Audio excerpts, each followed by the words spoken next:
pyelonephrosis. Maltese crosses also goes with fatty, with oval fat droplets, right? They just look like Maltese crosses under polarized lights.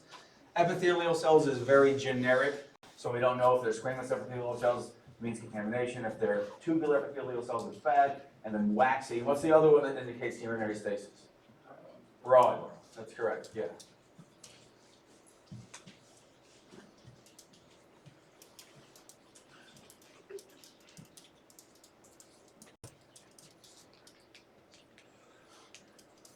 In case anybody's wondering, when I do roll up and do my review deck, my review slide deck, I put all of these in there too, so you'll get them when you have them. Anybody remember? D? Delta? Bravo. It is delta.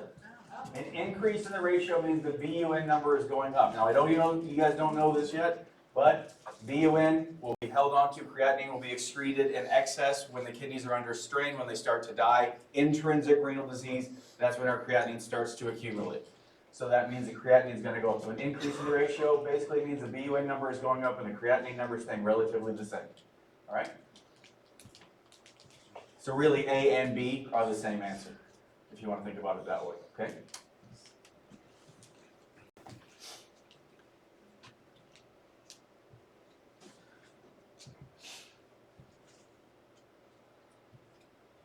Test taking skills.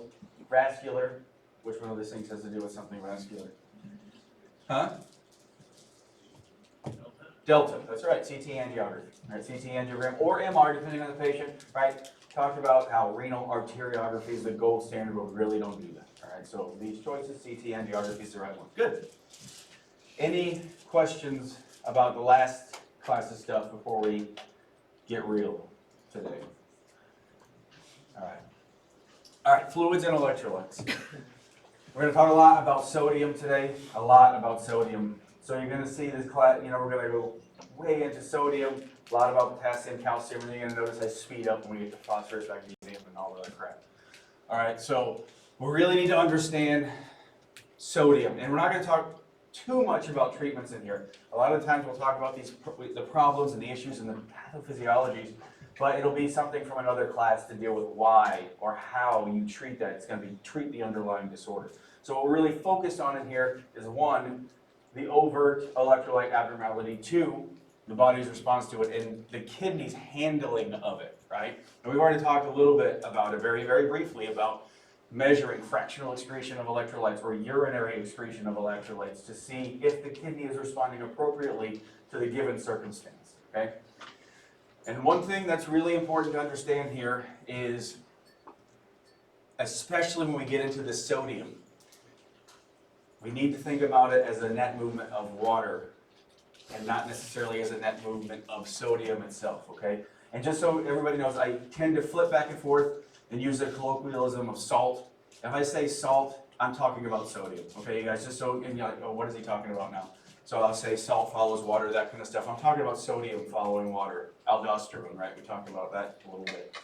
So let's start with you're going to do basic science, And again, I know there's like 95 slides in this deck, and there are some in mine that are not on yours. They're talking points for me. They don't make any sense in isolation, so that's why they're not in your slide deck, because it would just confuse you about why the hell they're there, all right? None of the material has changed, just stuff for me to go off of up here. And a lot of it, slides repeat, questions, pictures, things like that. So don't let the number of slides really get to you. So basic science, this is all anatomy and physiology too. All right? It talks about our fluid compartments, and conceptualizing the fluid compartments is very important when we talk about the net movement of water between them, okay, or across them. So we all know that most of our body is water, all right?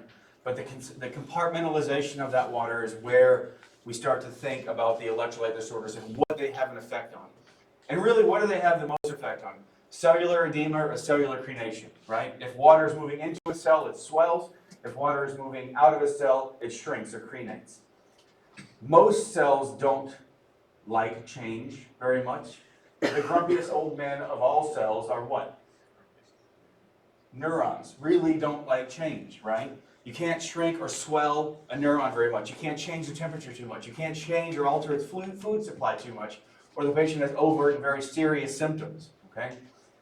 So that water distribution, that is actually what this little bit right here, this slide right here really conceptualizes the entirety of hypo and hypernatremia, because it shows you that 2/3 of our fluid, most of our body fluid, right? What do we think of when we think of clinicians, like people in general? You think of the fluid in your body. What does everybody think of? Blood, plasma, right? The intravascular compartment. That is by far the least amount of fluid in your body by compartment. It's about 1/5 of 1/3 of the amount of fluid in your total body, okay? So the plasma compartment is very, very small. All right, which means, like, the IV bags we love to give, most of that water is not going into the plasma space, right? Most of that water is not expanding intravascular volume. Most of it's going into the cells of the interstitium. Okay, so anyway, water flows freely throughout the spaces, right?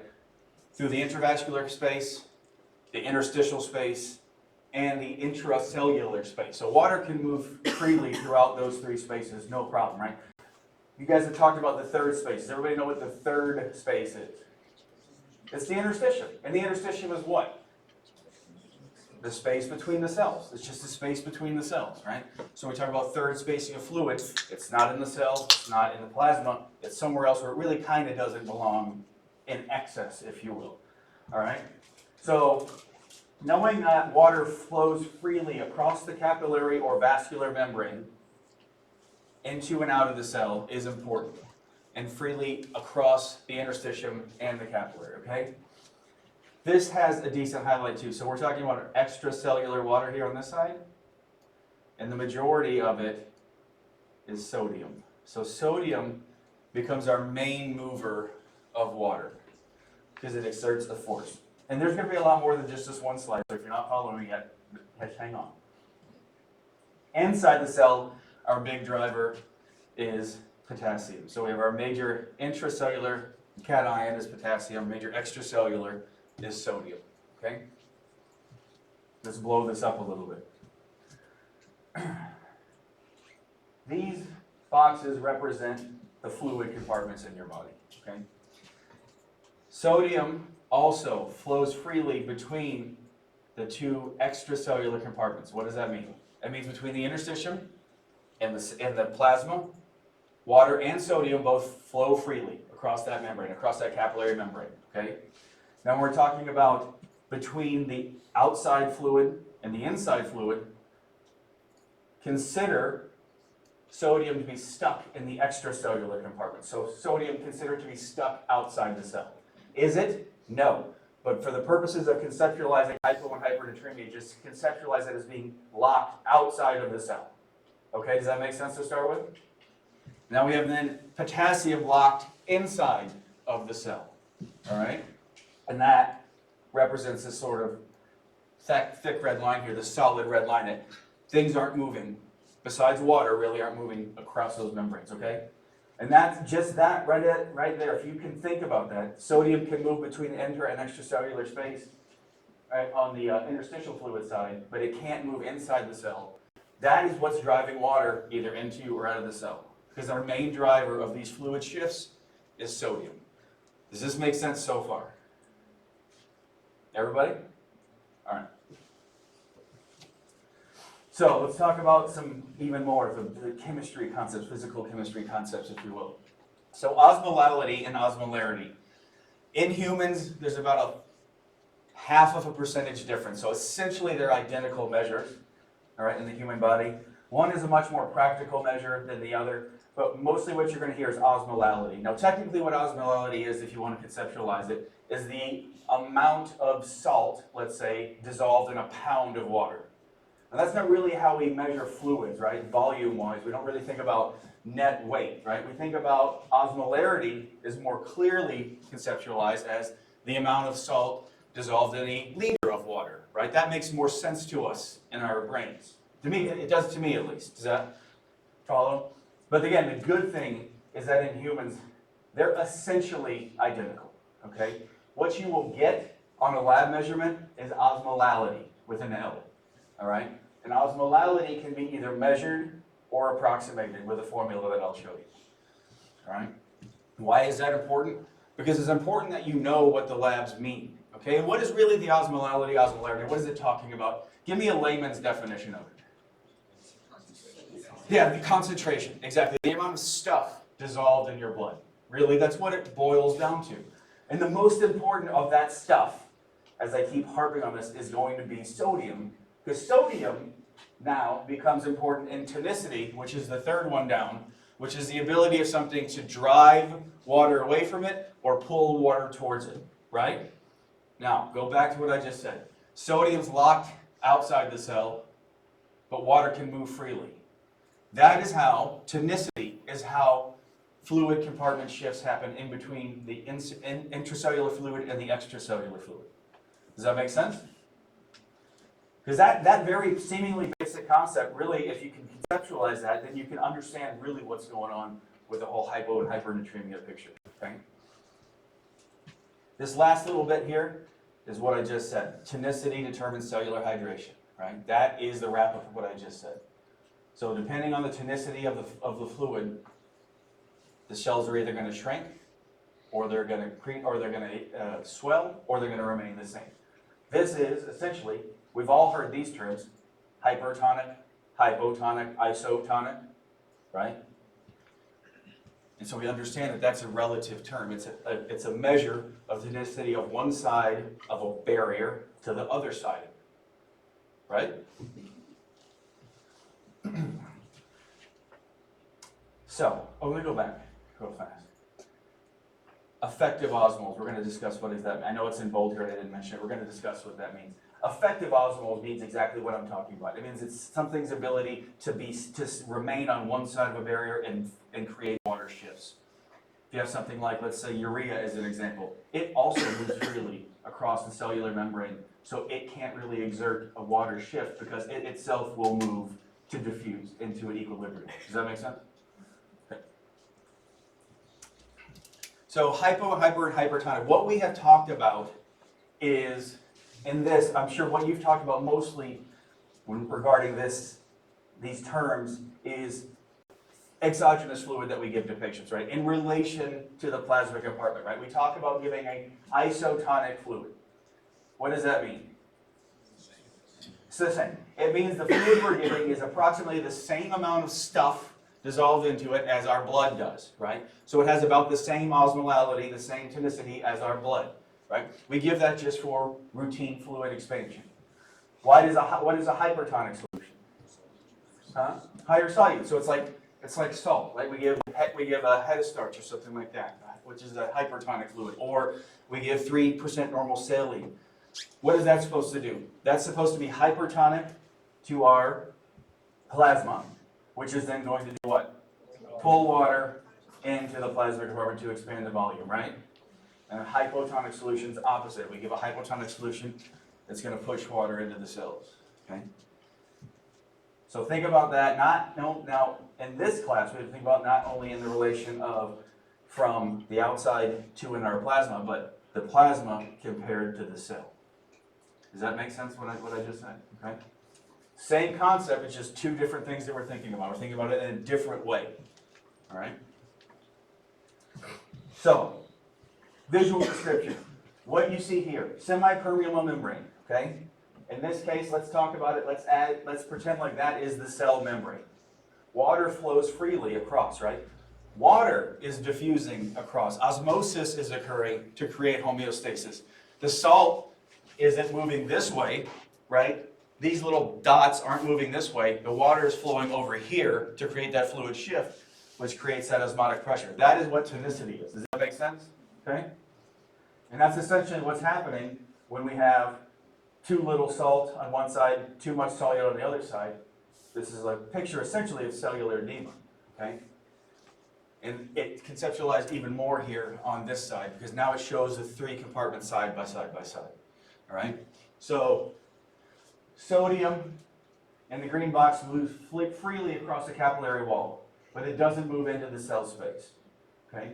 Potassium, is locked inside the cell, but water moves freely across all three. And then this little guy, protein, we'll talk about him a little bit today. But why is protein important inside the vascular compartment?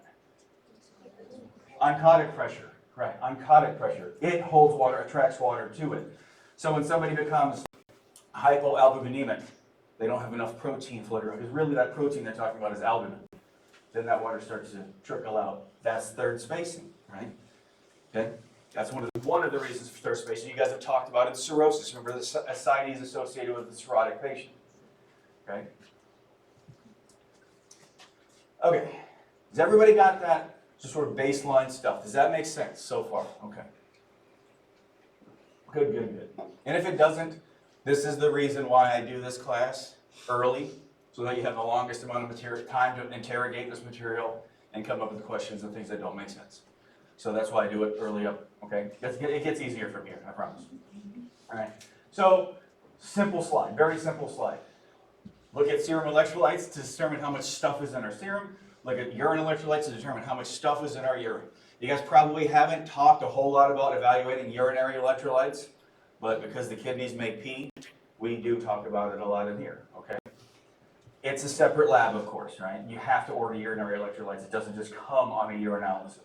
But it provides a lot of information about renal handling of those electrolytes. Again, a concept we've already briefly touched on. If the patient's hypovolemic, patients should be holding on to salt. If they're not, evidenced by a lot of salt, sodium, being in their urine, then we probably have a renal problem, right? If there's an appropriate amount of salt conservation, then we probably have another problem, something else. Clear enough? It's just in general. Okay. So, gold standard. Again, gold standard. And it might be done if you have a patient overnight. And we're going to talk about these electrolyte disturbances. This is, getting into critical care stuff. These are mostly going to be inpatients. Sometimes they walk in the door. Sometimes patients deal with them. But when you're measuring fluid and electrolyte disturbances to this degree, it's going to be more of an inpatient medicine type of thing. So you might get a 24-hour urine because this person might have a Foley and you might just be able to grab it, right? But 24-hour urinalyses are fraught with problems, not the least of which being people don't usually like carrying around a bucket of urine for 24 hours. But, so, what can we do instead? Fractional excretion. That's what we talked about already.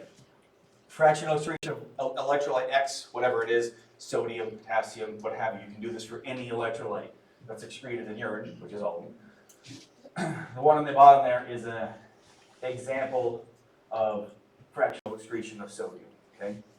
And you can see creatinine, UCR, PCR. That's it. That's evidence of creatinine clearance. It's just C, so it's a function of renal function of glomerular filtration rate. You don't have to memorize that formula, okay? So don't spend any brain power memorizing that formula because they have these things written down for a reason, okay? But ultimately, right, I told you this little stupid thing was going to come over and over again. Is the kidney doing what it's supposed to be doing? Is it a kidney problem or is it another problem, right? Make sense? Okay. And low means that we're keeping low or appropriate. Let's say low/normal, if you will, means that we have an avidity. That means we're keeping that electrolyte for some reason. Again, conceptualize hypovolemia. We should be keeping sodium. So if the kidneys are functioning, then our fractional excretion of sodium should be low, less than 1%, okay? High means we're getting rid of it.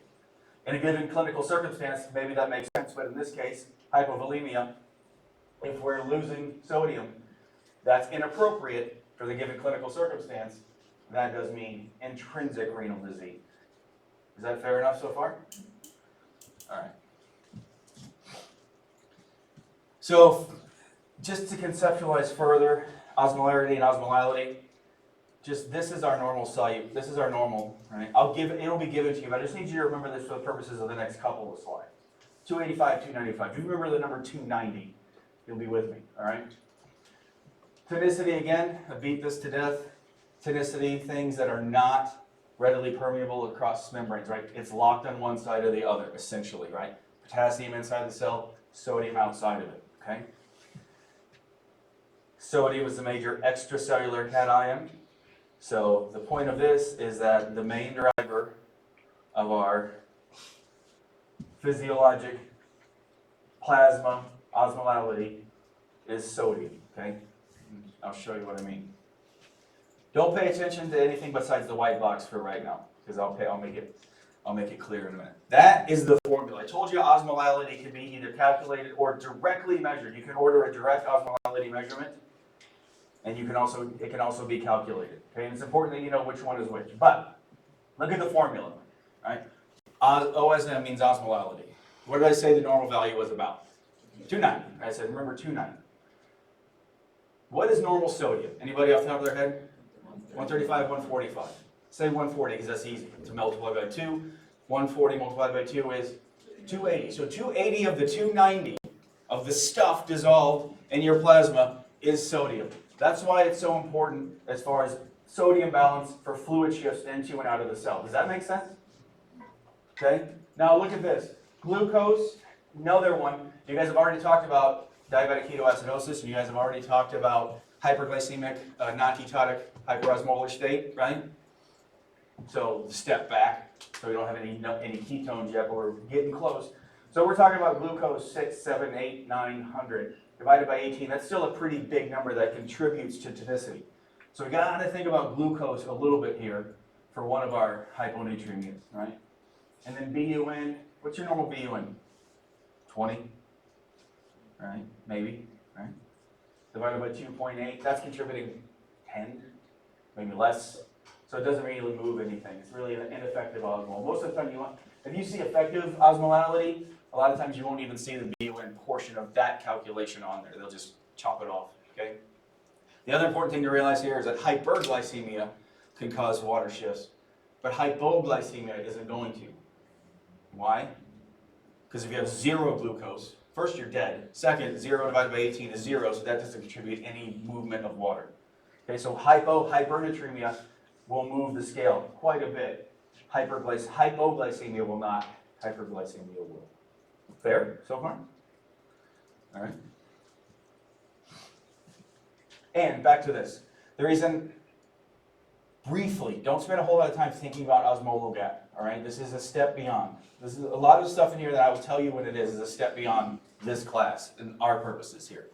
But osmolar gap, a lot of times you use that if there's a suspected toxic ingestion or a toxidrome. Okay, if the numbers aren't making sense, if this patient they're super hyperosmolar, but their sodium is normal, their glucose is pretty normal, that means probably what? Something else is out there floating around screwing that up. And a lot of times that's these things: ethanol, methanol, ethylene glycol. They are effective osmoles. They will move water back and forth. But why do we call them, literally, why do we call them unmeasured osmoles? Because they're not in the formula. That's it. Right? We don't measure them directly unless we ask for them. Does that make sense, everybody? So that's enough about osmolar gap, but that's what that means. Okay? To understand, it can be calculated 2 different ways. Here, this is what I was talking about when I said I have 17 different charts that say the same thing. It depends on how you like to organize your information. This is just another one. It's a summary of everything I just said. If it helps you, there it is. I'm not going to spend any time talking about it, okay? And just a brief water intake. We're going to talk about a lot of antidiuretic hormone in here, okay? What does antidiuretic hormone do? It stops you from peeing. Again, it's not ironically named antidiuretic hormone, right? What does it do, though? It resorbs water, plain water, to an aquaporin 2 channel. Arginine and vasopressin upregulates aquaporin 2 channels, which absorb plain water. Aldosterone, aquaporin 1 channels, water and sodium. Okay? So we're going to talk about ADH here and how that comes into play, and a little bit about aldosterone as well. Okay? And then on the other side, the tonicity. Okay? That's the same side. The tonicity, I would say, that's the thirst stimulation, the water ingestion, and says in addition to water reabsorption, and then water down. If we have hypoosmolality, it will downregulate ADH, or as the osmolality goes down. Okay, does that basic science stuff make sense to everybody? Enough to move forward. Does anybody have any questions? Honestly. Yes, ma'am? Sir, back on the slide about the low FEX, talking about that. So what would a normal value be then, if below 1 is also prerenal disease and above is also? It's not necessarily, okay, so it's, okay, let me take that back, that's why I said normal.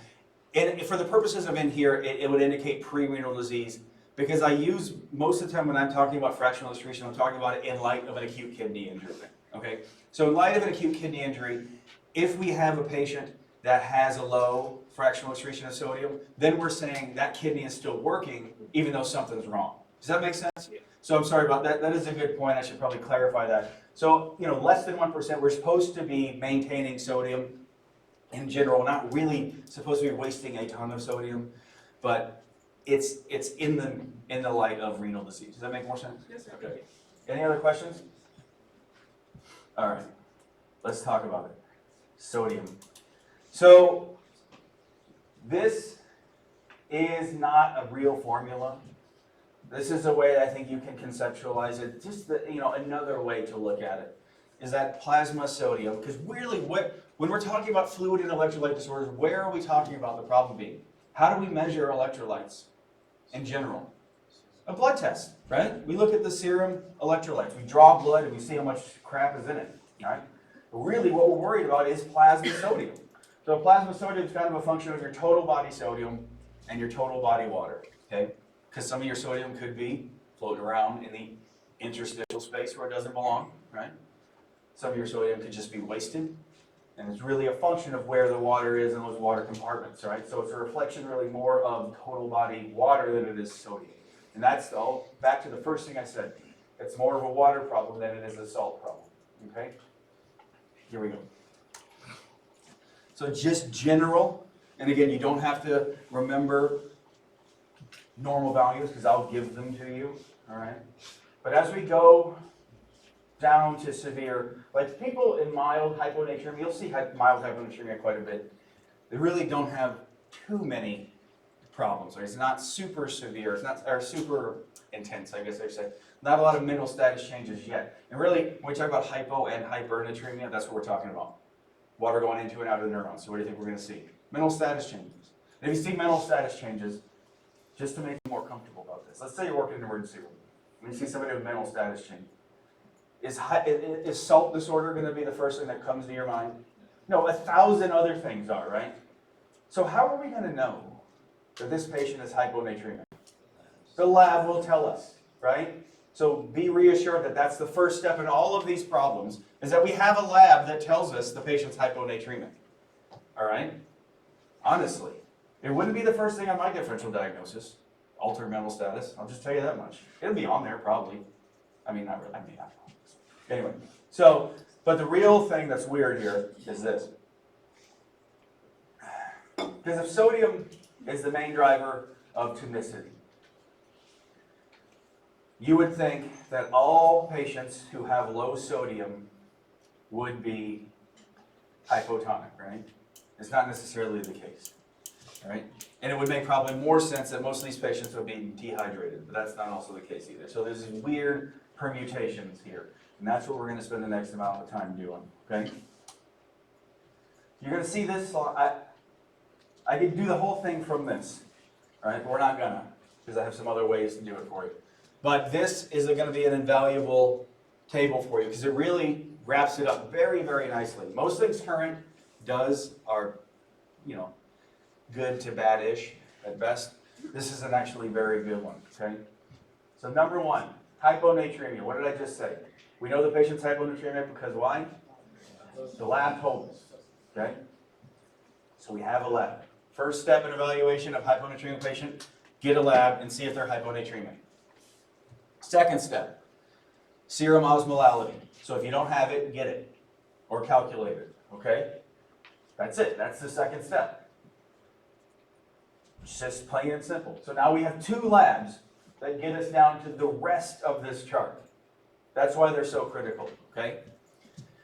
So now, again, I just said, it would make sense that all these patients should be hypoosmolar or hypotonic, but they're not, all right? So let's take this and make it even easier. This side, I don't need you guys to pay attention to, all right? if this person's really hyperproteinemic, like they have multiple myeloma or plasma cell myeloma, if they have an extreme version of hypertriglyceridemia, then again have a false hyponatremia. Most of the measurement tools are better than that now, so it's really essentially isotonic hyponatremia is a lab error. So don't pay attention to them. Don't spend any time in that blue box, okay? Make sense? Now, hypotonic hyponatremia. This is the one that makes most sense, right? So we have low sodium. We check the osmolality. The osmolality is low, and we go to a clinical assessment of fluid status. Okay? Why didn't I talk about the green box yet? Just give me a second. But then we have hypovolemic, euvolemic, and hypervolemic. Okay? So that's it. Three-step approach. Serum sodium, serum osmolality either is going to take us to the green box or to all of the rest of this crap in the middle. And then if it takes us to all the rest of the crap in the middle, clinical assessment of volume status. Three-steps approach. Does that make sense to everybody? Okay, now let's put some layers on it. Any questions right now, though? All right. So let's start with the green box. I think that's pretty easy. We got what? Sodium, low, hyponatremia. Serum osmolality, high. Doesn't make sense, right? So what does that mean? Something else. It means something else is out there, right? We talked about some other effective osmoles. We talked about glucose.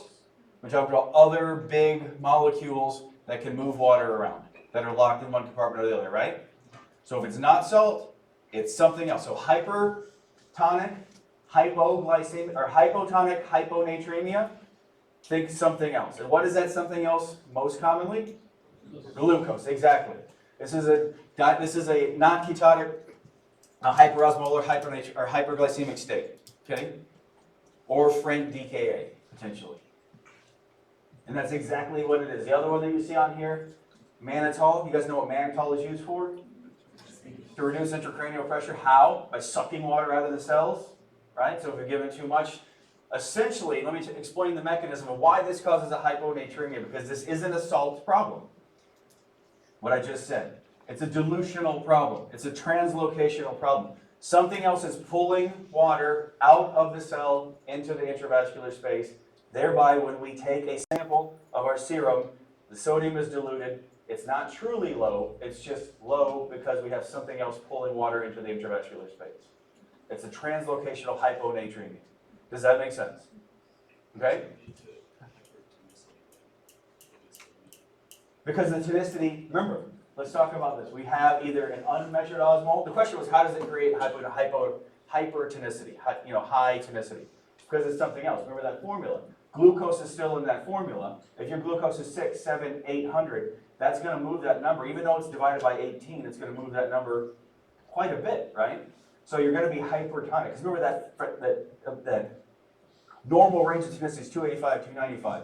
You just got to move 5 steps one way or the other, and you're going to raise that tonicity. So serum tonicity is still going to be high because of that glucose molecule, or failing that, some toxic ingestion or some iatrogenic stuff like mannitol. Does that make sense? All right. So that's what it is. It's something else moving the number, something else moving the needle towards hypertonicity. And again, it doesn't make sense because what should be moving the needle is sodium. And so if it's moving for some other reason, it's some other thing. And if it's some other thing, glucose is almost always the answer. Is that clear? All right. Cool. So again, that's a two-step version, right? Serum sodium's low, serum osmolality is high, bam, we're there, okay? And what's before we even get to the treatment side, what's his treatment? Fix the problem. Fix the problem, right? Treat the glucose problem. Treat the reason for hyperglycemia. Stop giving the patient mannitol. Clear the toxidrome that they're experiencing from the toxic ingestion, right? It's not to go after the salt, it's to go after the other thing. That's what I was saying. Most of the time it's not a salt problem, so it's not a salt solution, right?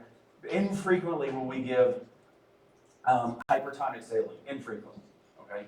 Most of the time it's even isotonic saline, just to add more stuff to it, or sometimes it's water restriction. We'll talk about treatment in a minute. Does that make sense? Treat the problem, right?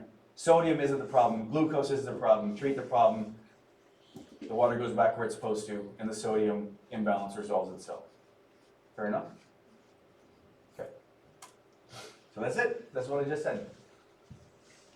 Okay. So this is really the only one where we start to see mental status changes as a result of water leaving the cell as opposed to going into it, okay? But it's because that glucose is shifting the water. And then, of course, if you want to take it even a step further, what happens in an extreme hypoglycemic state? Diuresis, right? A glucose-induced diuresis, so high glycosuria. What happens when we're losing urine? We're losing urine, we're losing water. Now when we concentrate that, we get relative hemoconcentration. Now we shift into a hypernatremic. It's a whole thing, right? So, does that make sense, though? The bottom line of why this would be hyperglycemia? Right? It's the other thing moving the water, okay? Any questions? It's a lot worse than like talking about like blood and pee, right? This one's worse, but we're getting there. All right, here we go. The one that should make sense, and yet is the most complicated, okay?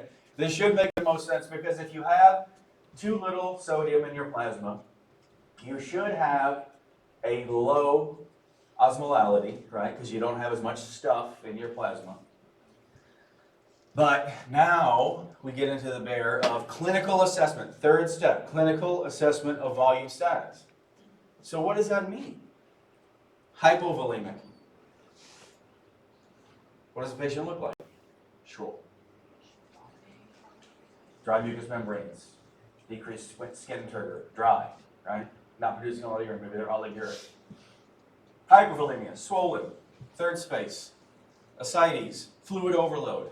Now the bear, euvolemic, they look normal-ish, okay? So let's talk about what that means. So, we'll talk about fluid glass. But imagine this represents a patient at homeostasis. This glass is a patient at homeostasis. It has the appropriate amount of water, has the appropriate amount of salt dissolved in it, okay? That's difficult if it looks normal.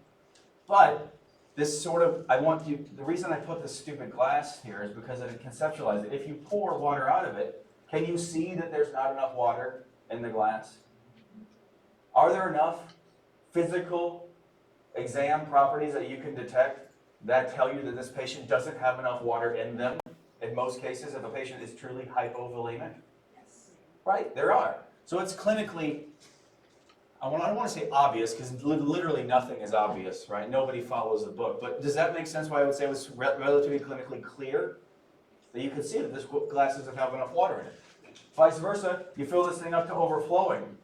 Are there clinical, physical exam signs that you see that patients have too much fluid on board? Yeah, right? So those become easier to identify. And then it's the one in the middle, the euvolemic one, where the patient looks normal. That becomes more challenging clinically to figure out what's going on. But do you know what the answer in most cases is if the patient has euvolemic hyponatremia? SIADH. In general. It means they have too much antidiuretic hormone for some reason. All right? Let's put some layers on that now. Okay? So, hypotonic hyponatremia. This is what we talk about. Either there's too much volume loss, or there's too much solute loss. We're losing sodium. Okay? And the distribution of water is off in most of the cases. Okay? So, hypovolemic, easy. Hypervolemic, also pretty easy. If you think of your hypervolemic states that you know about already. We talked cirrhosis. What else? CHF, nephrotic syndrome, which we're going to talk about. Those are really the main drivers of what causes hypervolemic hyponatremia. And then we got all the weirdos in the middle, but I'm going to tell you that in general, if you see euvolemic hyponatremia and you say SIADH, you're probably going to be right. Okay? Just like if you're doing a shoulder exam, like ortho says, what is this test? Just say supraspinatus, and you'll probably be right, all right? So hypovolemia, I couldn't find a good glass half empty kind of thing. So let's just pretend this glass doesn't have enough water in it. All right, but you have clinically physical obvious signs, right? Skin turgor, dry mucous membranes, maybe orthostasis, right? But you understand what I mean? Right? So that in the clinical picture of this patient, we have number one, they have low sodium because we have the lab that tells us that. Number two, they have a low serum osmolality because we measured that. We look at our patient, we see that they're dry, so we're gonna assume that they're in hypovolemic, hyponatremic. Okay? The words get confusing, right? Hypovolemic, hyponatremic, hyperosmolalemic, but we get it. They don't have enough salt, they don't have enough volume, they don't have enough tonicity. So most of the time, this is going to be something like a patient has been throwing up and having profuse diarrhea, really big fluid loss. Could also be a burn patient. You might see this in burn patients where they're really losing a profound amount of fluid. Okay, somebody who is taking too many has been excessively diuresed, let's say. And if you think, one of the things I like to have you guys do is we all think about each other, right? Or you guys, young, healthy-ish people, right? You can withstand a couple of extra doses if you take too much hydrochlorothiazide one day, right? You'll be fine. But the 85-year-old comorbid patient who is bedbound and has 1,000 different things to take, 1,000 different medicines, if they shift their fluid just a little bit, they're going to get right into hyponatremia. Does that make sense? Or the critically injured patient, critical care patient. They can barely tolerate very small fluid shifts. So don't think about this in terms of healthy, sick call patients that we're going to see every day. Think about it in terms of our really sick patients, our extremes of age as well. That's where you can see it. So you're like, well, I've had diarrhea plenty of times. I ended up in the hospital for hyponatremia. That's because you're pretty healthy, right? Think about the other patients. Does that make sense? Okay. So we get too little water. We get some ADH release, right? But it's insufficient to maintain our volume, so we become hypovolemic. Now, how are we going to know, because this is a kidney class, if this is, we talk about, is it a kidney problem? Is it not a kidney problem? Is the urinary excretion of the renal excretion of sodium appropriate, right? So urine sodium, is it high? That doesn't make sense, does it? If our patient is, first of all, hyponatremic, they don't have enough salt, and they're hypovolemic, what should the kidney be doing with the remaining sodium that we have? Keeping it, all right? So if it's spilling into the urine, it's an inappropriate clinical response to the given clinical circumstance. If it's an extrarenal problem, like maybe it just is vomiting, diarrhea, whatever, then we have an appropriate renal response. We're holding on to the sodium, okay? And again, I will give you normal values of what that's supposed to look like. But high or low, does that make sense, just in general terms? The kidney's doing what it's supposed to be doing. It should be holding onto our sodium for us. And if it's not doing what it's supposed to be doing. It's a kidney problem, okay? And so this is just a blow up of, on your left side of the chart, urine sodium is low. These are not kidney problems, right? GI losses, skin losses, third space. On this side, diuretics, nephropathies. There are inherited nephropathies that act just like a loop diuretic or a thiazide diuretic, okay? Mineralocorticoid deficiency, what's that? Hypoaldosteronism, right? So we're losing salt wasting. And then cerebral salt wasting syndrome, I don't know if you talked about it in neuro, but this isn't neuro, it's just a weirdo, okay? This is another way to think about it. I have this chart rolled up, I have a whole hyponatremia rolled up for you guys when we get through today. Just, I'm not going to talk about this, but just as just another way to conceptualize it, just to briefly, you might see people draw, we have volume status on this axis, so this is volume shift, and this is sodium shift, okay? So, anyway, this is another way to look at it. So that's hypovolemic. Does that one make sense, right? Hypovolemic, so we have serum sodium, serum osmolality, volume status, not enough volume. Now we look at urine sodium. Is it doing what it's supposed to be doing? High or low? that will drive us to maybe what the etiology is. Of course, let's not forget that we're just reading off a chart and looking at labs, right? There's the patient in front of you, the history is gonna help direct this as well, but does that make sense? Does that side of the chart make sense? All right. Now let's talk about euvolemic hyponatremia, okay? There's an appropriate amount of salt, appropriate amount of water in this glass, okay? What does SIADH do? Inappropriately antidiuresis your patient. We just talked about it. It upregulates aquaporin 2 channels, and through those channels, we reabsorb plain water, right? Microscopic reabsorption of water, all right? So if I take an eyedropper and I squeeze the eyedropper into this glass, are you gonna be able to look at it and tell me that there's too much fluid in there? No. That's why they call it euvolemic hyponatremia. The patient is apparently normal as far as volume status is concerned, but what do they have? They have too little sodium, a low serum osmolality. We go to clinical assessment of volume status, but they look normal. Most of the time, the answer to that question is ADH, because it reabsorbs, let's call it microscopic amounts of water, right? An eyedropper full into a glass. Does a patient turn hypervolemic overnight with SIADH? No, not at all. It takes months and months and months, right, before this occurs. And if they even get hypervolemic.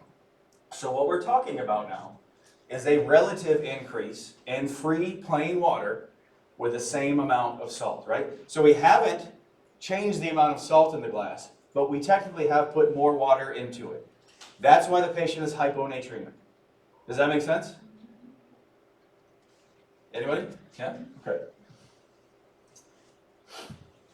And so I will save the rest of this. I think we got 2 minutes before break, but honestly, if you're just looking at this before we go, SIADH is probably the 90% answer here. Hormonal abnormalities like thyroid or glucocorticoid deficiency, essentially for all intents and purposes, clinically they look identical on a lab. So there are other reasons that cause an SIADH-like syndrome with an inappropriate ADH release. So then how would you determine if it was hypothyroidism or glucocorticoid deficiency? Labs, right? Psychogenic polydipsia, reset osmostatic, and exercise induced. They're weirdos and zebras. We'll talk about those when we get back, all right?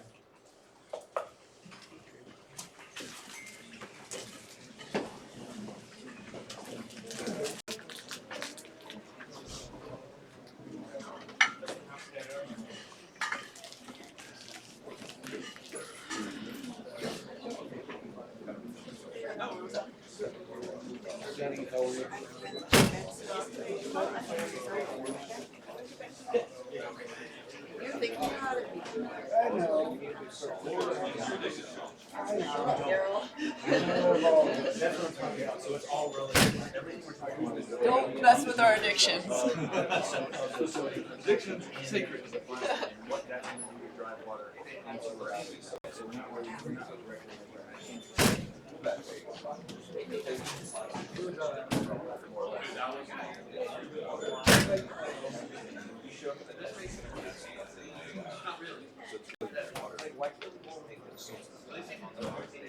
So essentially, if you don't have enough salt, you have a relatively dilute content compared to the water is and it's like that burning, now you too much stuff, the water's going to come out of the cell. So we're not measuring directly in the cell, we're measuring that it is all relative to what's going on.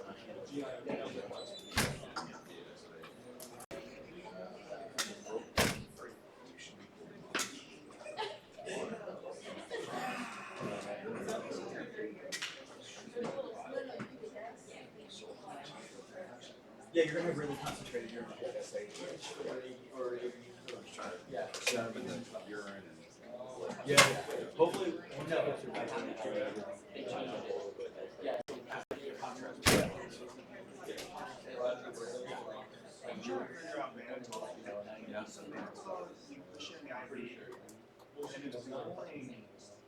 It's water water to out. the third space, It's pulling water into the vascular space or out of the cell. out of the cell Yeah. and out of the vascular. Just because it's a huge thing, it's a big molecule. It's like giving protein, right? So you give proteins that big out of molecule is going to pull water out of the cells.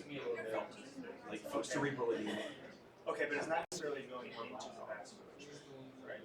No, you don't give mannitol to increase the intervention space. It just gets out of the cell. Like if you, but I mean, it will increase the intervention space, kind of like adenosine expand or albumin will. But it's not giving forward that. Right, it's not to increase intervention.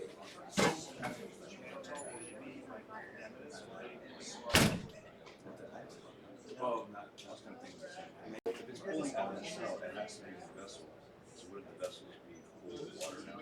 Yeah, but then you just diarrhea. The kidney would work. It doesn't work. It helps to pull the water out, but we're not talking about like gross fluid shifts of like that. We're still talking about microscopic amounts of fluid coming in, so it's enough. One patient diuresis, and they'll because mannitol is also a diuretic. It will pull the water out and help the patient. Assuming their kidneys are good. Does that make sense? Yeah, I can say that. It should be Figure out the water out. Yeah. Because you're with mannitol, you're hyponatremic and hypertonic. Correct? Okay. So, it's pulling water, you're getting it in the It will. It'll expand the entire intravascular or extracellular compartment, but you're not necessarily going to cause edema or that gross of third spacing. Because when you're seeing a patient that is third spacing and has that gross edema, we're talking about patients that are holding underwater for third spacing over a long period of time. And so it's not like mannitol administration of nitrogen is not going to. Maybe a little bit, but it's not really going to experience it. It's really, it's going to go into the intervention space. Water is, and that's going to be yeah, because it's just a bit, because again, that thing, like it's like, think about an albumin, it's just a big, huge colloid, right? Mannitol is kind of the same thing. It just, the gravity of it creates the osmosis to pull water. That's why it works.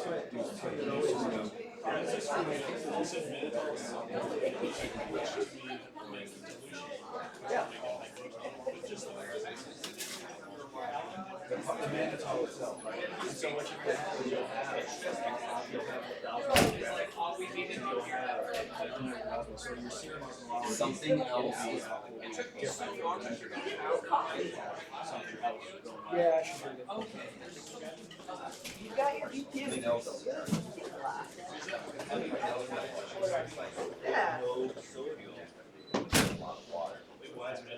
But mannitol specific because we use it to cremate cerebral edema.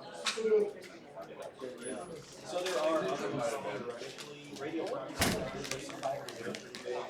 mean, like methanol. Methanol, but methanol is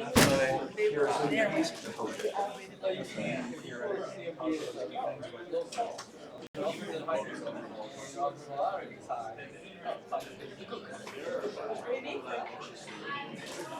oh yeah? Okay. Oh, just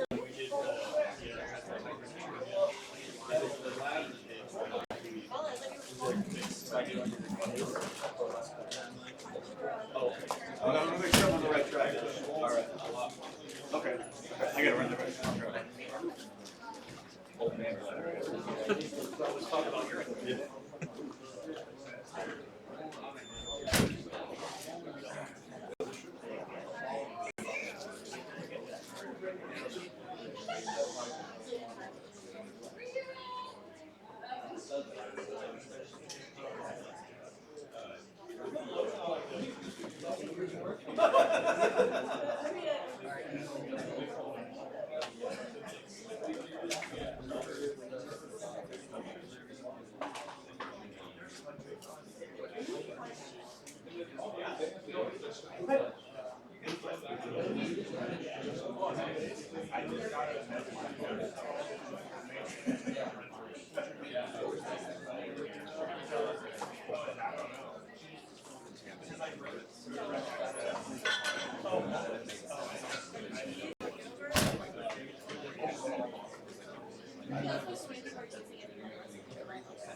Gerald, do you not hear popping?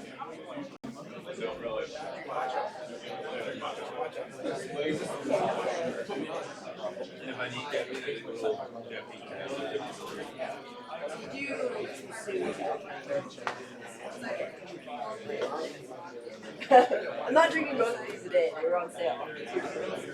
That's for when or Friday.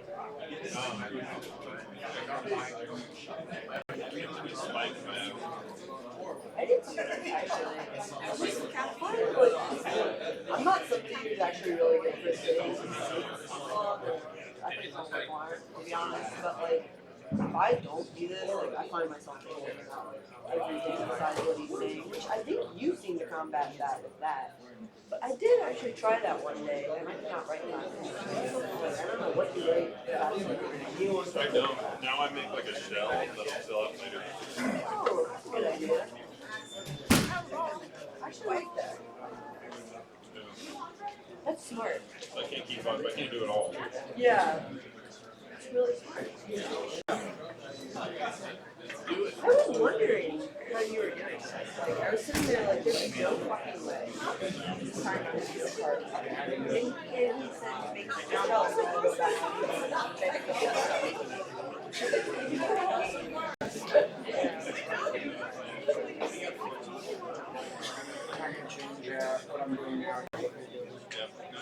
He's like, not smart enough for me. Yeah, this part.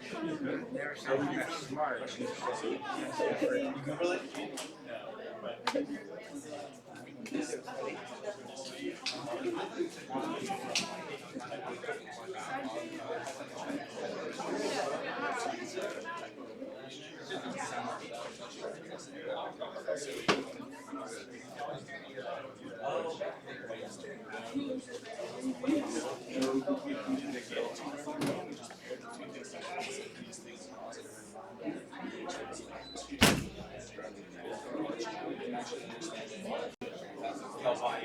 Yeah, it's hard to just memorize stuff like just, and that's what it's just.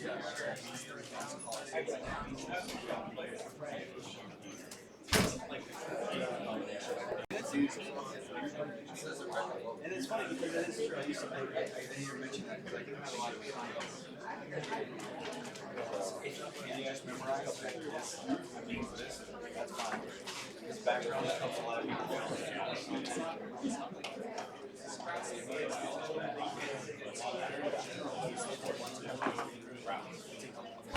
Filling in the middle helps.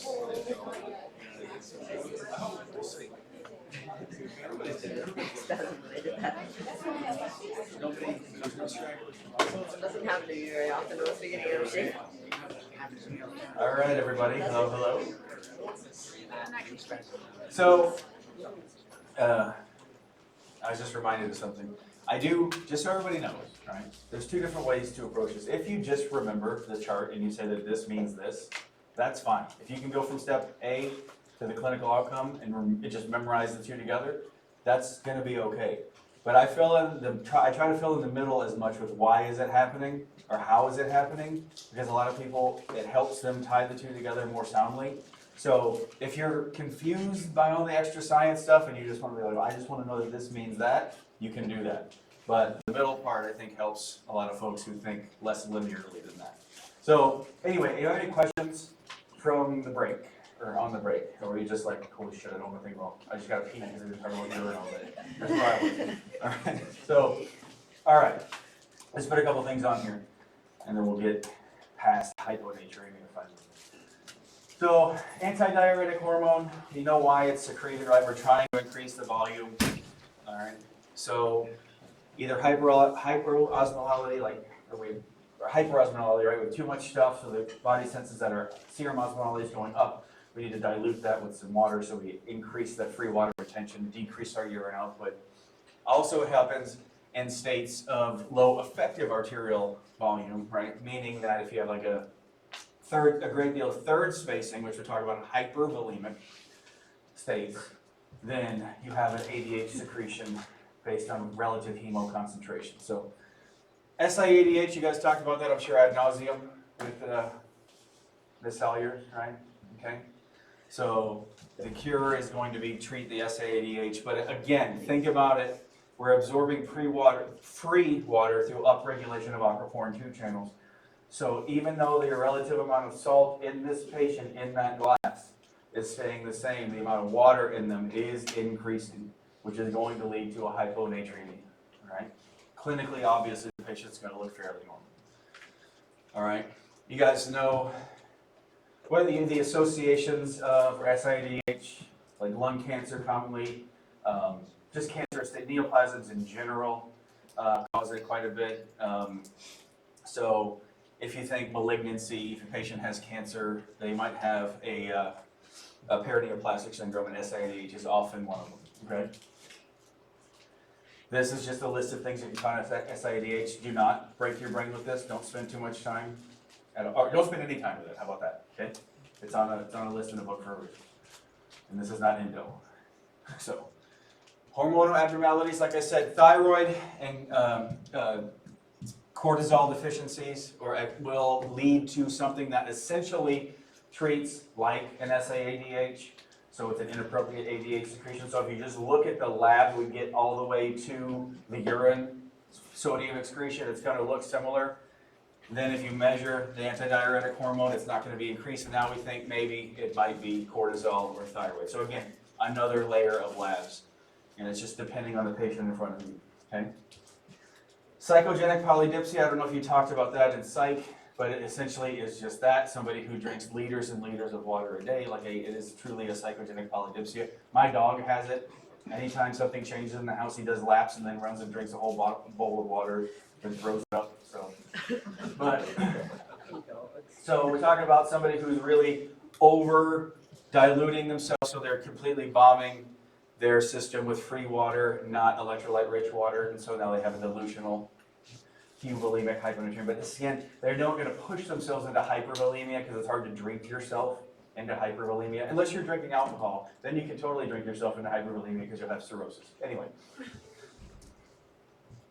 low solute diet, and I don't know if you guys have talked about beer podomania. Oh, yes, sir. How would diabetes insipidus fall into? We're going to talk about diabetes insipidus next. It's going to cause a hypernatremia. So it's going to be like the inverse of SIADH, basically, yeah. So low solute diet is essentially that. You know, it's kind of like the old prison bread and water diet, right? You're not getting a whole lot of electrolytes. You're just having a lot of low electrolyte foods and free plain water, something like tea and toast. It's just colloquialisms for them. Basically what it means is a patient isn't taking in enough solute, enough electrolytes, and so again, they have a relative loss overall of their sodium concentration. Reset osmostat, it's just like reset thermostat. Very rare, like it says there. It's associated with pregnancy. Basically, it just resets, for some reason the brain resets its threshold for osmolality where it will release ADH, and so it's another semi-ADH-like thing. So that's just to mention it. Just in general, you guys know if it says rare on my slides, it's like, okay, there it is, enough. So, exercise-induced hyponatremia, you know, think about your patients who are exercising too much and not taking in enough water. That can happen. And so, not enough electrolytes. So too much sweat, just free water going back in can cause a hyponatremia, okay? So those are just kind of the weird. SIADH is the real big one. And does everybody kind of understand the mechanism of SIADH and why it causes this hyponatremia? Yeah. Sir, for those last two that are common zebras, are they self-limiting? That's probably why you just don't see them. The exercise-induced one, yes. The reset osmostat typically resolves after pregnancy. So yeah, theoretically, yeah. And then, okay, yeah, SIADH, you know, physiologically, does that make sense why the SIADH is going to cause a hyponatremia? Okay. All right, and so this is, again, this is just the middle of that chart. One of the things that can help you here is urine osmolality, okay? Right? So again, is it SIADH? What's the urine going to look like? if it's SAADH? Concentrated, highly concentrated urine, okay? All right? If it's not, it's some other weirdo, right? So usually what you're gonna find is you're gonna have your low sodium, low osmolality, euvolemic state, urine osmolality is very concentrated. That should pretty much lead you to SIADH or one of these other SIADH-like syndromes, okay? Fair enough? So on the left side, we're talking about hypovolemic, we're talking about urine sodium excretion. Now we're talking about urine concentration. Okay, fair enough. And then again, another way to look at it, if this kind of chart helps you, this is the kind of thing, I know you guys like Ninja Nerd and stuff like that. It's an okay lecture, it's really long. I don't have 2 hours just to spend on hyponatremia, but he does, so if you need further explanation, you might be able to go there, but if not. Now, clinical obvious signs. Water's too full. I couldn't find the same glass in 3 different states, I'm sorry. Anyway, you get it. There's too much water in the glass, okay? And the thing about this one is there's overt signs of hypervolemia. So what does that mean where a lot of the water is? In the third space, right? So still not in the plasma. So an ineffective arterial circulating volume, even though this patient is fluid overloaded. Is that clear? So what's going to happen with that ineffective arterial circulating volume? What happens? What do the kidneys do? They fire off the RAS system, right? So we get a kick up of aldosterone, and also our brain starts to kick out some more ADH, right? So we're retaining water, but now we're also retaining salt, microscopically, if you will, right? So in this glass, there's even a little bit of extra salt in the glass, but overwhelmingly a higher retention of water. Does that make sense? Because the aldosterone will help us keep some sodium.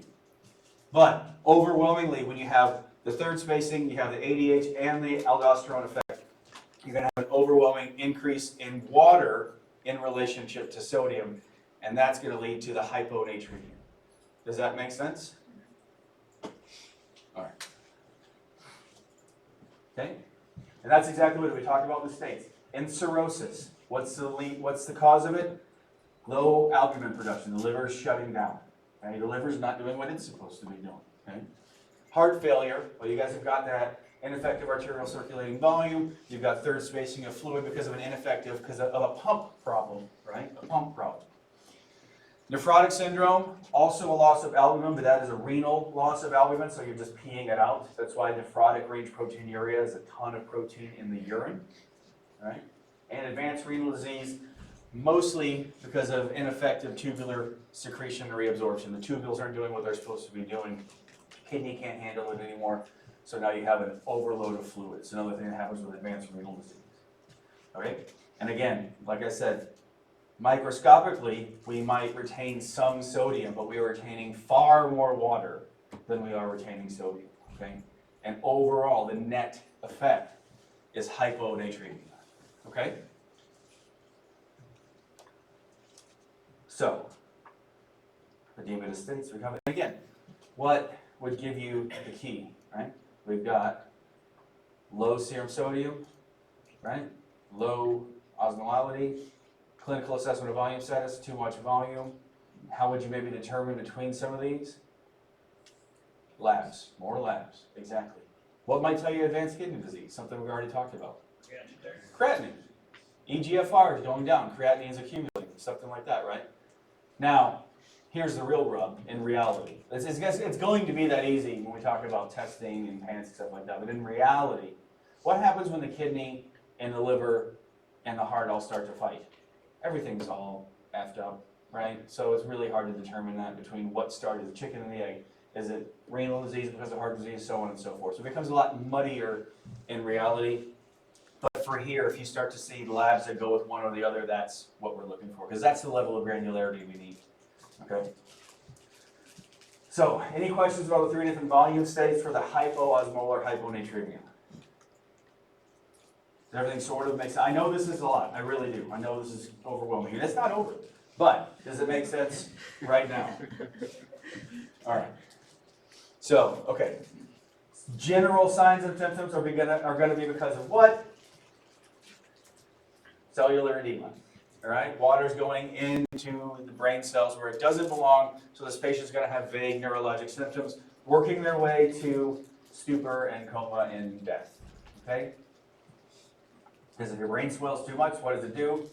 It escapes, and then you're dead. Okay? So. Physical assessment, I told you we're going to talk a lot more about etiologies and pathophysiologies than we are about assessment and treatment. You do a lot of a deeper dive of treatment in your surgery class, which is starting to lean more towards the critical care medicine stuff. So you're going to cover this again in that course. So more on the treatment side. But ultimately, this is exactly what the three-step approach is. History, patient comes in, they have weird mental changes, something happened that might predispose them to a hyponatremia. I probably should put lab second, but we get electrolytes, which gives us our sodium. We get osmolality, that tells us one or the other. And then we look at our patient. But in real life, we look at our patient first, right? We don't just like draw labs and then see them. Does that make sense, everybody? This is really just the approach in a different slide. Does it make sense? Good. Correction. Treat the underlying disorder. That's why I love this part of the class, because I don't have to go into the treatment. They say treat the underlying disorder. Take it from there, okay? So, treat the hyperglycemia. Stop giving them mannitol. Treat the toxidrome and the toxic ingestion, right? Okay? Do it slowly. As I said, neurons don't like change. You guys have probably talked about this in neuro a little bit. If you have somebody who's acutely hyponatremic, that means their cells have swollen, okay? That means the myelin on the outside of the cell has also swollen. And if you shrink it too fast, it breaks off. Okay, we don't like it. Is that really what happens? No, but it's easier to think about that like in a deadliest catch, scenario where they're breaking ice off the ship, and that's what it looks like. The myelin's just getting breaking off. Okay, so there you go. All right, so do it slow. Hypovolemic, address the underlying etiology. What is usually the treatment for hypovolemia? Volemia, right? Yeah, right. So give them fluids. Yeah, that's really what it boils down to, a diagnostic fluid challenge. Because really, what's more important, depending on the acuity, most of the time the hypovolemia is more important than the hyponatremia, okay? And so even if we give isotonic fluids, right? What is it? When I say isotonic fluid, that's isotonic compared to normal plasma, right? But right now we have hypotonic plasma. So what does that mean? That means we're giving more sodium. We're giving them sodium even though it's just an isotonic fluid. Does that make sense? Okay. Like I said, only in like really acute situations are we going to pull out the old, 3% sodium, the hypertonic saline stuff. So fluid challenge, we really want to reperfuse this patient's brain and everything if we can. And then hypervolemic hyponatremia. We got to get rid of salt and water, okay? So we got to block the ADH and also pull off fluid. So did you guys talk about tolvaptan? All right, so an ADH, so it kind of downregulates the aquaporin 2 channels, sort of blocks ADH, and it would pull off water with diuresis, okay? Euvolemic, figure out what's going on. Water restriction for these can be pretty profound. Like these patients sometimes are on a water restriction of like 700 milliliters a day, a liter a day. It's impossible. Or salt tablets. Like there's a lot of different ways to address it. So tolvaptan is being used a lot more now because it really sort of precludes that necessity for like an extreme fluid restriction. All right. Then you get the weirdos, right? If you're drinking too much water, stop drinking so much water. If you're eating bad stuff, eat better stuff, so on and so forth, right? Okay. And then, last but not least, if we're really into this patient, is like if we have an acute salt drop for some reason, or we have an acute situation where this patient is in severe neurologic disturbance, then more likely to pull out the hypertonic saline, because if it's an acute situation, it's a much lower chance of breaking off that myelin because it's acutely swollen, we can acutely shrink it. And so that might be where you might see the hypertonic saline brought out, okay? And this is that chart. And this is another chart. And this is the chart I made with stuff on it. So it's on your slide, it has the roll up here, okay? What does it mean, right? Lab error, something else. Relationship of salt and water, total body salt, total body water, and what should we do about it? And one convenient little thingy, okay? So if hopefully it helps. If not, there's other charts, okay? So any questions about hyponatremia? I know, I feel it, but what the hell just happened? I know, all right. Let's talk about cells some more because we can't wait. This one's a little bit easier, hypernatremia. So everybody who's got too much salt in their plasma is going to have hyperosmolality, right? So that serum osmolality is always going to be high, no matter what. So that takes one sort of variable off the table, okay? And we're not going to go down nearly as many permutations for this one because it's just easier to recognize.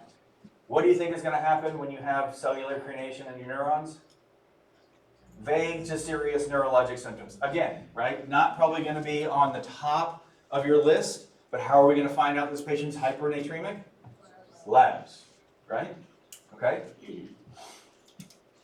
So normally, we have ADH triggers based on a response to increase in osmolality, which we have here in hypernatremia. And as this gentleman brought up over here, we have two different causes of potentially SIADH, right? Diabetes insipidus. There's two different kinds of diabetes insipidus, right?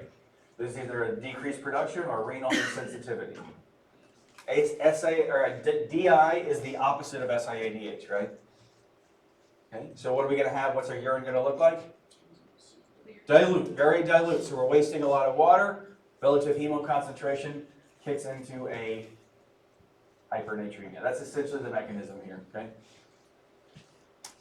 So if you look here, this is our aquaporin 2 channel, right? This is our vasopressin 2. This is our ADH. Water is reabsorbed across and back into the body. If we don't have this mechanism, because of either renal insensitivity or we're not making enough ADH, then too much of this P comes out of the nephron, and now we have dilute urine and a relative hemoconcentration, okay? Neat. So, cellular crenation, all right? It's a much more intellectual sounding word than shrinkage. But shrinkage is on the slide, same thing, okay? So, neurons don't like change, so if we're pulling water out of them, they're crenating. We're having, again, mental status changes that go from very nebulous to very severe. Patients can tolerate hypo or hypernatremia at low levels, right? 130 up to maybe 145, 147, 150 for a long period of time without really, grossly obvious changes. If you have somebody that changes fast, that's what the problem is, and that's what this sign, this bullet at the bottom means. It means the rate of change is more important to the patient's gross symptomology than the amount of change, all right? Does that make sense, everybody? So if you go from 135 to 150 over the course of months, you're going to be able to handle that. If you go from 145 to 150 over the course of hours, then you're going to be freaking out, okay? So it's the rate of change that's more important. Again, you don't have to worry about the individual numbers about when, what happens. Those are loose guidelines about how serious things get. But I mean, if you look at that, if your normal serum osmolality is 290, 95, and you're going up to 350 or above, you can understand how you're going to be dehydrating those cells almost entirely, right? And so you're going to have really bad neurologic outcomes. And so, urine osmolality. Again, we look at the urine. Are the kidneys doing what they're supposed to be doing? Right? You might have talked about this. You might have talked about this in the DI section of Endo, right?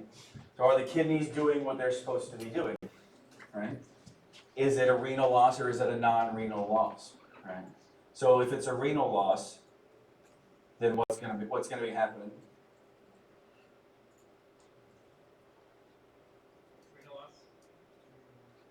Renal losses, yes. If it's a renal loss, you're gonna have really high or really low serum osmolality, or urine osmolality, right? So dilute urine, because this is now a DI problem. Whether it's central or nephrogenic, it's still a DI problem, so you're gonna really dilute urine, right? And really dilute urine in the presence of hypernatremia and hyperosmolality, is that an appropriate renal response for that clinical situation? No, the kidneys aren't doing what they're supposed to be doing. So it's a kidney problem. That's most likely one of the types of DI, all right? If it's a non-renal loss, right? Because we're just losing hypotonic fluid, we're just losing fluid, we have hemoconcentration for some other reason, then we're gonna have concentrated urine. So an appropriate response, right? Because if we're hemoconcentrated and we're hypernatremic, hyperosmolar, then we should be holding on to water in order to achieve hemodilution. Does that make sense? So appropriate renal response, if it's a non-renal problem, we have concentrated urine appropriately. If it's a renal response, we have inappropriately dilute urine in the face of too much sodium, too much osmolality. Does that make sense, everybody? All right. And then should put fluid back in them. That's pretty much the thing, okay? And the same thing, if we have acutely, we can correct it faster if it's more acute. If it's more chronic, that means those cells have been used to being a little bit shrunk, right? We don't want to blow them back up too fast because we can then break them on and off. And again, that's not really what happens, but if you think about it that way, that's more or less what's going on, okay? Don't worry about this slide. I have this slide in here because, like I said, I made this so it can be potentially a useful tool to you in phase 2 as well. There are very precise, very exacting calculations of free water deficit, using the patient's ins and outs, their ideal body weight, age, sex. We can determine how much water they really need, what their true water deficit is, and then you can start to correct that exactly more precisely than just giving them bags of fluid.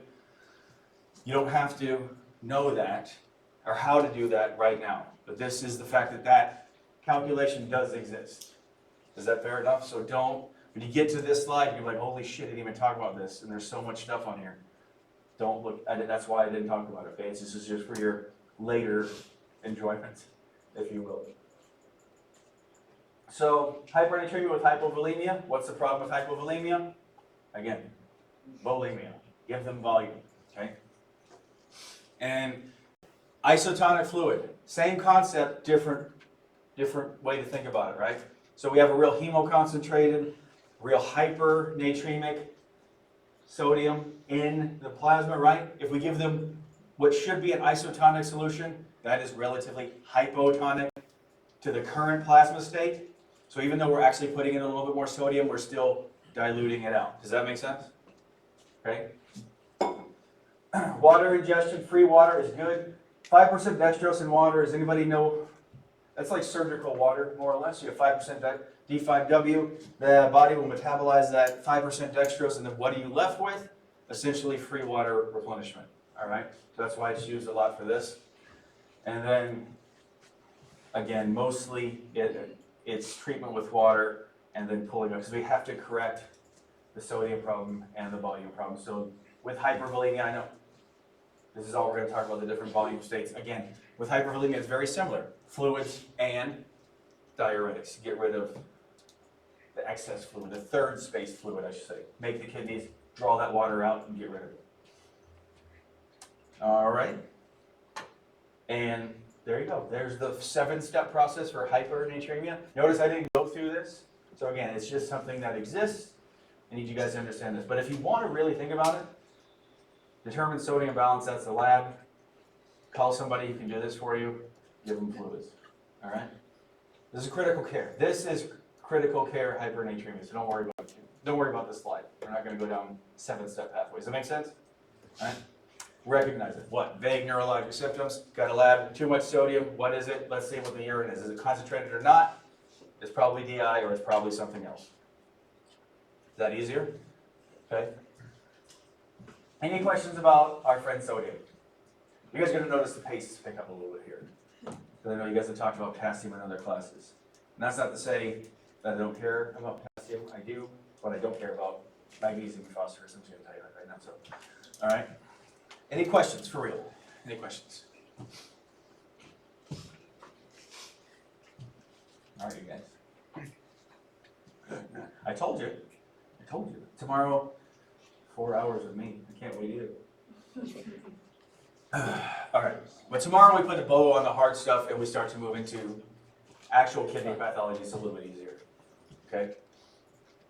So hypokalemia. You guys, have you talked about potassium? I assume clin lab. I assume pathology. I assume hopefully cardiology, and probably endocrinology a little bit in relation to aldosterone. Okay. So we're just gonna.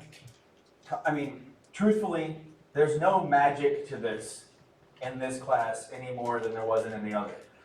The only thing we may rope in is the relationship of potassium to acid-base balance and measuring excretion of potassium, urinary excretion of potassium is really the only thing that adds to this. So you guys already know most of this stuff. GI losses, hopefully you talked about that. The colonic secretions are very rich in potassium.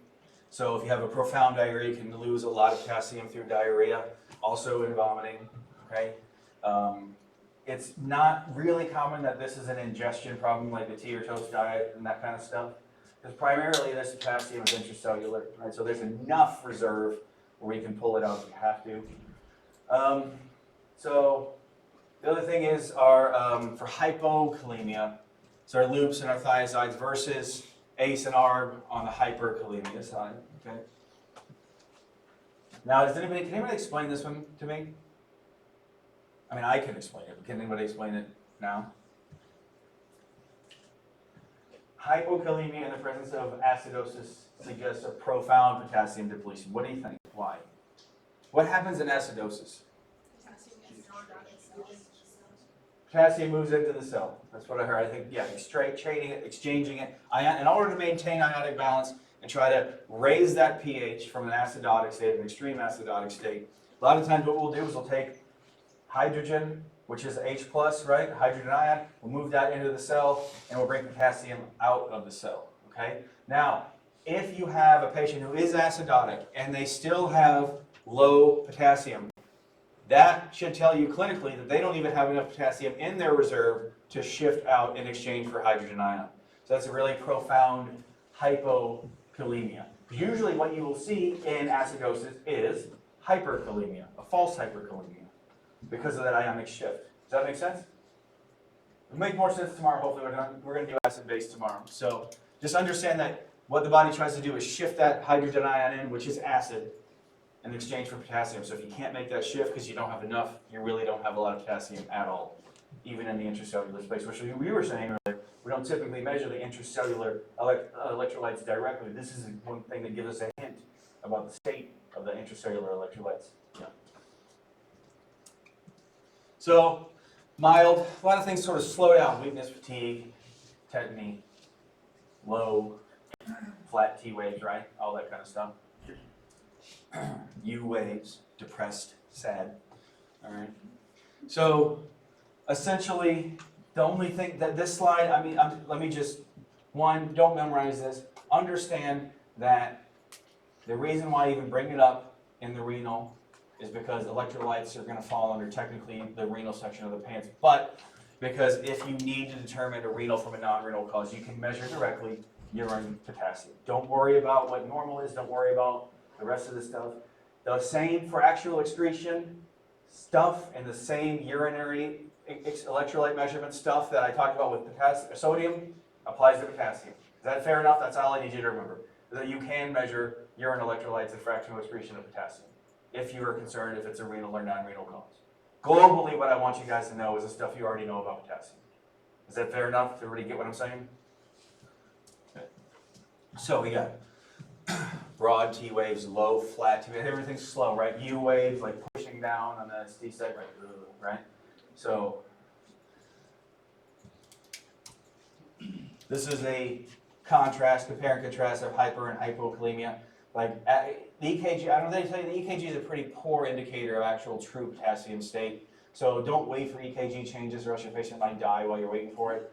All right, so just confirm the potassium state and then take it from there. But traditionally, what are you going to see? right? Hypokalemia, low, flat U waves, all right? Okay. And then the treatment mostly is going to be oral potassium, okay?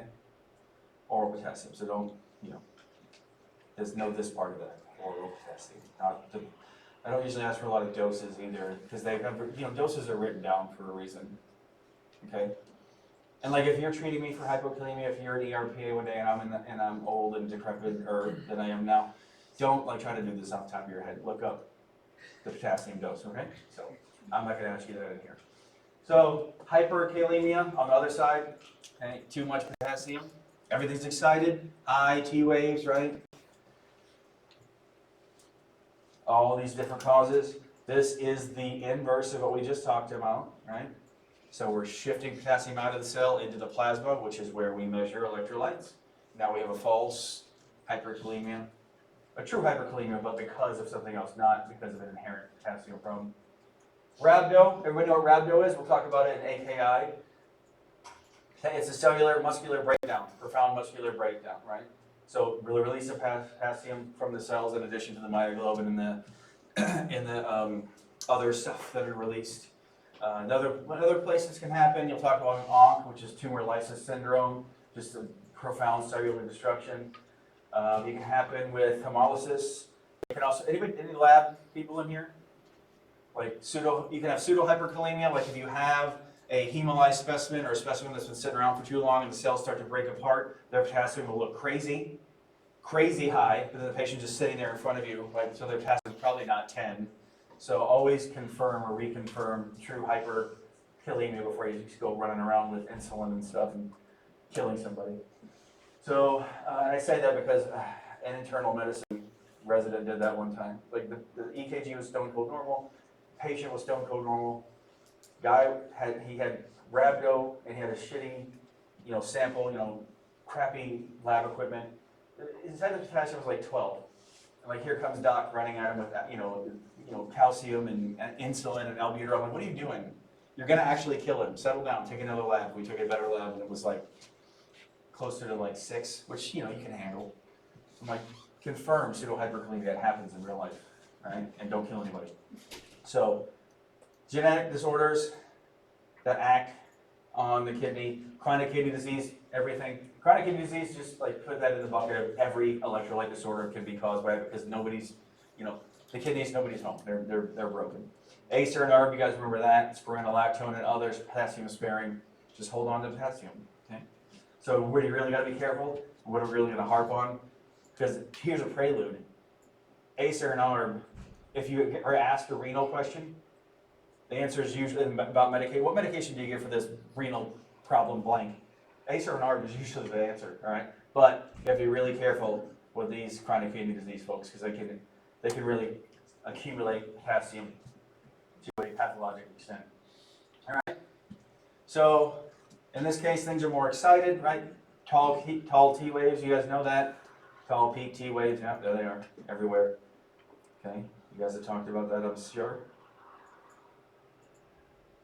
And then we'll talk about treatment here. Because what's the prevention, right? So don't let it happen. Be cautioned with your ACE and ARB prescriptions. Confirm it. So you don't give this. So you don't take all the potassium that they do have and shove it into the cells, and then they die from a cardiac arrhythmia that's iatrogenically induced, right? And then figure out what's going on. Why is it there? All right. And what's the first step in treating hyperkalemia? What do you want to do first? Yeah, recheck the labs. Well, let's say you already did that. What's the second step? Protect their heart first, right? Give them calcium to protect their heart, protect the myocardium, all right? Or else you might induce an arrhythmia. And then from there, we're going to move that potassium into the cell, back into the cell. Insulin does it fast.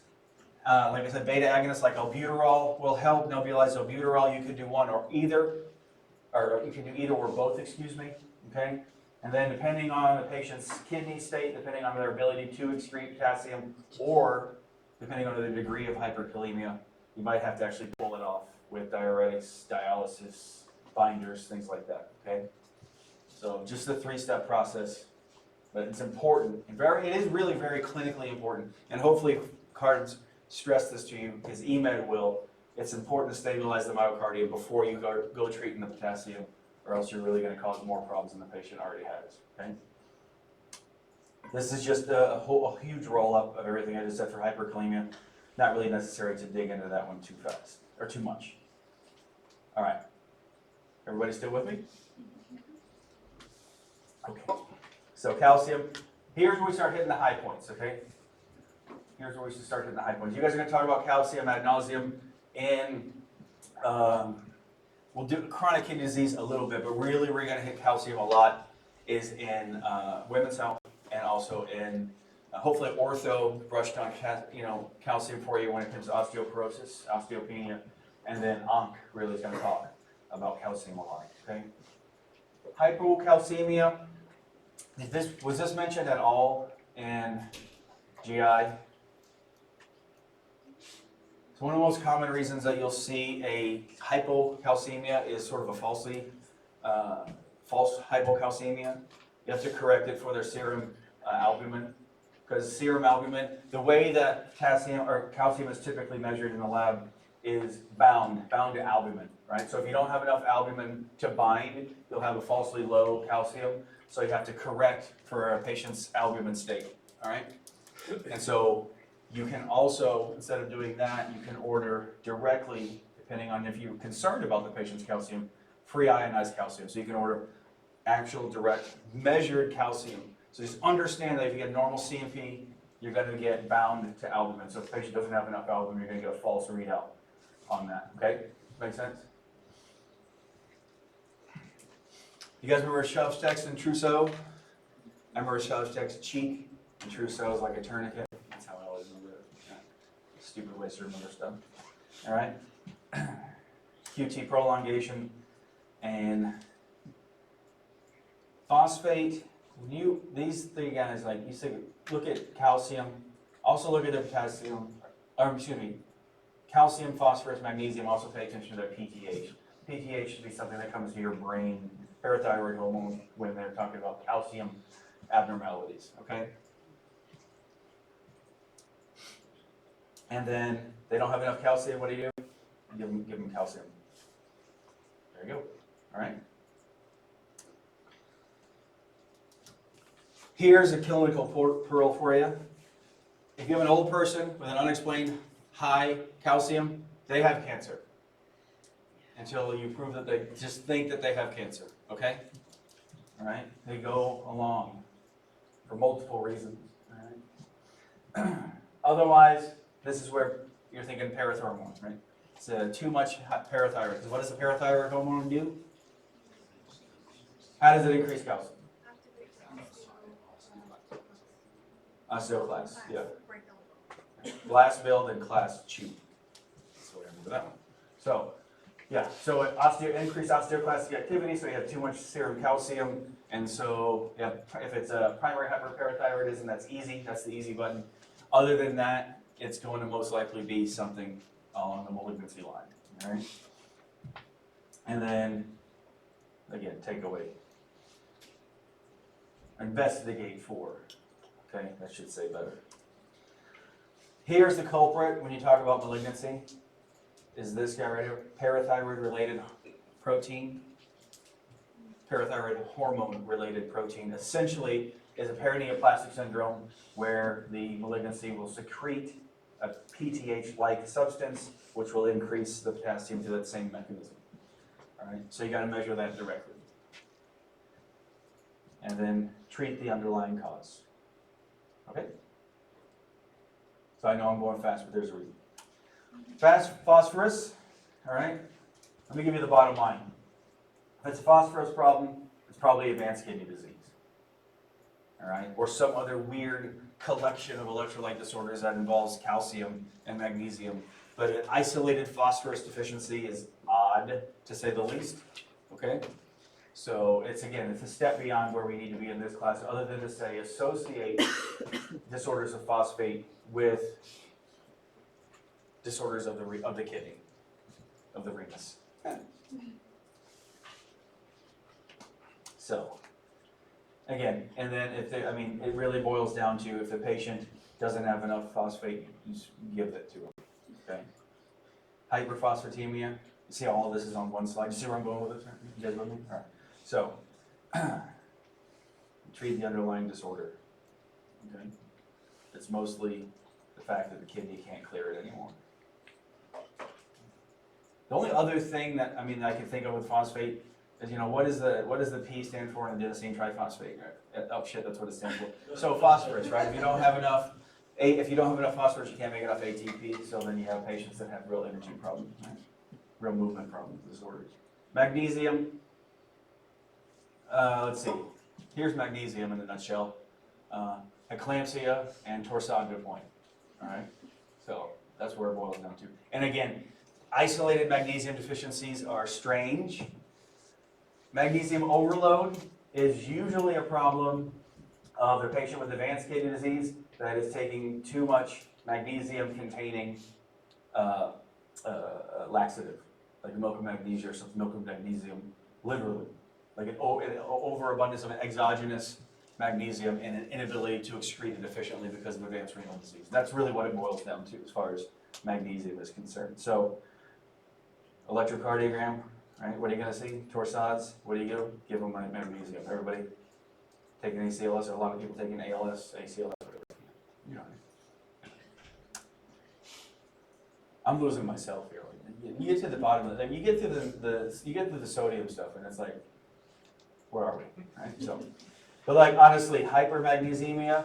This is the big one, and this really. Have you guys discussed the Beers list in Farm, or did you discuss the Beers list in Farm? So Beers list is essentially a list of medications that you really need to be careful with, and it literally is called the Beers list.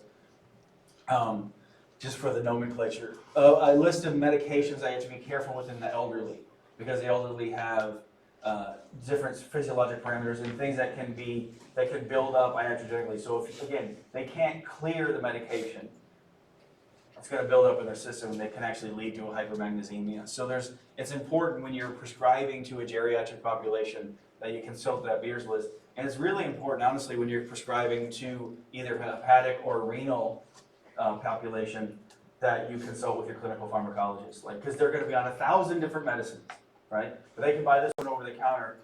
Tums is everywhere. It can't be that dangerous, right? But it is, right? Same thing. Like, what are the two of the most dangerous drugs that you have access to? Tylenol and aspirin. You can die from Tylenol and aspirin. You guys have, I'm sure, talked about hepatotoxicity with overdoses of aspirin. And then tomorrow we're going to talk about salicylate overdose, which induces a metabolic acidosis. So your patient can really do a lot of damage to themselves with very innocuous seeming over-the-counter medications like Tums, aspirin, Tylenol. Okay. So if they have too much magnesium, tell them to stop taking milk of magnesia and do other things. Okay? So, what do we have as far as questions? Hopefully, I talk about my instructional sound sort of as a sine wave. Like I'll slow down when I need to, so you thought I'll spend a long amount of time on sodium, a little bit more on potassium and calcium, and then we kind of buzz through phosphorus and magnesium. All right? Phosphorus and magnesium, how are you going to know you have problems with those? CMP. And then what are you going to do? Figure it out. Look it up. You know what I mean? So honestly, does anybody have any questions about what we've covered today? I know it was a lot, but again, this is why I do it early on, so that you have a lot of time to go through it and dig into it and find out what doesn't make sense. Again, I'll repeat, if you go from A to Z and that works for you, just knowing that this causes that, that's fine. The stuff in the middle, it's not extraneous, but it should help fill in the blanks.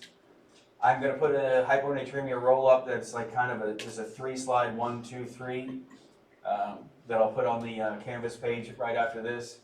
And then other than that, like, I'm available for questions if you have any. I really recommend that you don't put this shit off until the day before the exam or the week before the exam, because it is kind of difficult to chew through. This is, the nephrology side is much more physiology and microscopic. When we get to the urology side, it's bones and stone. It's easier because it's everyday medicine.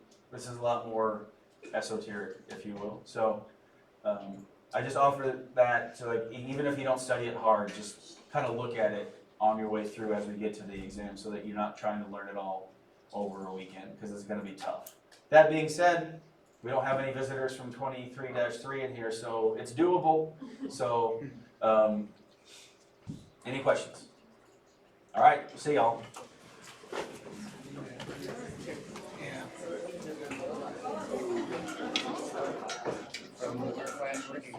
Yeah.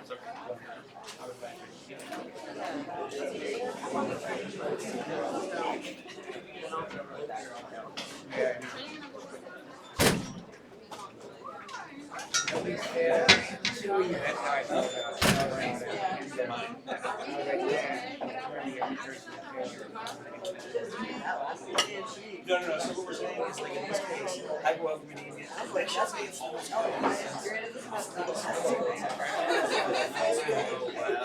because most of the serum is still higher than my first name. Yeah. So we're gonna get higher albumin, so like carriers around there, we're gonna Oh, yeah. calcium, so that you can That'll get that used to incorporate too, so that's exciting. So it's not really, I should say it's a good most common cause of local. Yeah, yeah, it's hard to do honestly. Reason why. Like, I like Yes. I didn't know this. Okay. Yes, yes. The most common cause of and you do need to fix that. Does that make sense? And so if you do that correction, you do get the patient, so you already see the patient, get the patient's albumin, just make that correction to the calculation. Actually, calcium, and you get and that's gonna have, that's gonna independent of. And then, you know, if you go the first round, like you get the traditional CFP and you can have their calcium in there, but it's pretty close. It's acceptable value, like I said, if you're trying to get, if for some reason you're concerned about this patient, you want to have their calcium, so you get that in addition to the.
It's your number.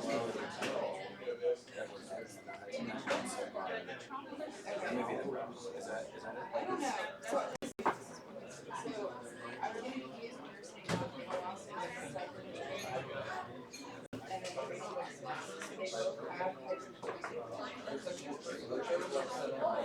So these are renal, okay, so yeah, renal water losses are renal losses.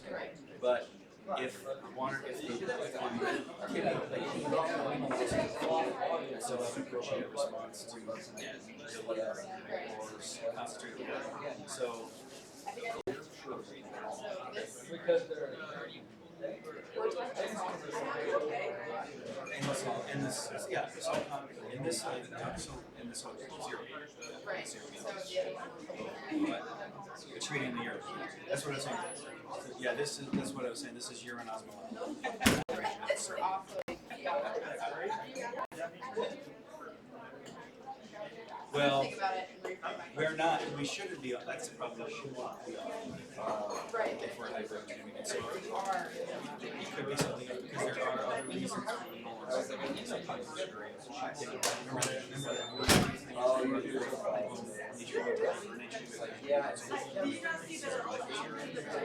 That's one reason, but if it, you know, this, in other cases, diabetes insipidus, Now we have really outdated concentrated high sodium syrup, and we're using more we should be holding.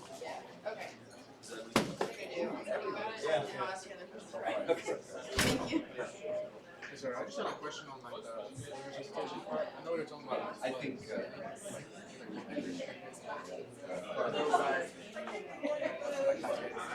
I just wanted to know like the difference. Okay, so like taking right now, so certainly half, normal saline, we call it, is 0.9 sodium chloride, that's all that's in it. Lactate is other electrolytes, and potassium, calcium, some phosphorus, magnesium. So lactate is more of a surgical, but usually electrolytes. I was thinking it doesn't have more electrolytes in it. And really, like I said, sodium chloride. Oil, cellophane, and So you just have like the practical slides. in terms of dosage, I mean, they have about,